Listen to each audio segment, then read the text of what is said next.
నమస్కారం friends. India Russia సంబంధాల్లో మరో చారిత్రాత్మక క్షణాన్ని మీ ముందుకు తీసుకుని వస్తున్నాం. ఈరోజు రష్యా నాయకుడు భారత్ పర్యటనకు వచ్చారు.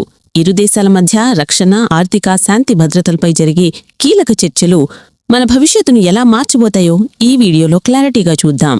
ఛానల్కి సబ్స్క్రైబ్ చేసి వీడియో చివరి వరకు ఉండండి ఫ్రెండ్స్. ఈరోజు భారతదేశానికి రష్యా అధ్యక్షుడు వ్లాదిమిర్ పుతిన్ రావడం చాలా కీలకమైన రాజకీయ సంఘటన. ఆయన డిసెంబర్ 4, 5 తేదీల్లో జరిగే 23వ ఇండియా రష్యా వార్షిక సదస్సు కోసం న్యూఢిల్లీకి చేరుకున్నారు. ఇది రక్షణ సహకారం, కొత్త S-400 వ్యవస్థలు, జాయింట్ ప్రొడక్షన్, సైనిక టెక్నాలజీపై పెద్ద నిర్ణయాలు ఉండవచ్చు.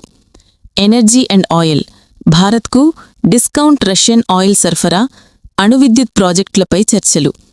వాణిజ్యం మరియు ఆర్థిక ఒప్పందాలు, 10కి పైగా ప్రభుత్వ ఒప్పందాలు మరియు 15 వాణిజ్య ఒప్పందాలు సంతకం కానున్నాయి.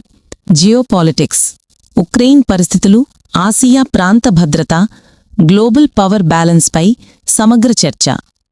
ఈ సందర్శనం ద్వారా భారత్ రష్యా ప్రత్యేక మరియు ప్రాధాన్యమైన వ్యూహాత్మక భాగస్వామ్యం మరింత బలోపడుతుంది. అంతర్జాతీయ వేదికపై కూడా ఇరు దేశాలు కలిసి కొత్త నిర్ణయాల దిశగా అడుగులు వేయనున్నాయి. ఈ వీడియో చూడందుకు ధన్యవాదాలు ఫ్రెండ్స్. లైక్, షేర్, సబ్స్క్రైబ్ చేయడం మర్చిపోవద్దు. మరొక ఇంట్రెస్టింగ్ వీడియోలో కలుద్దాం.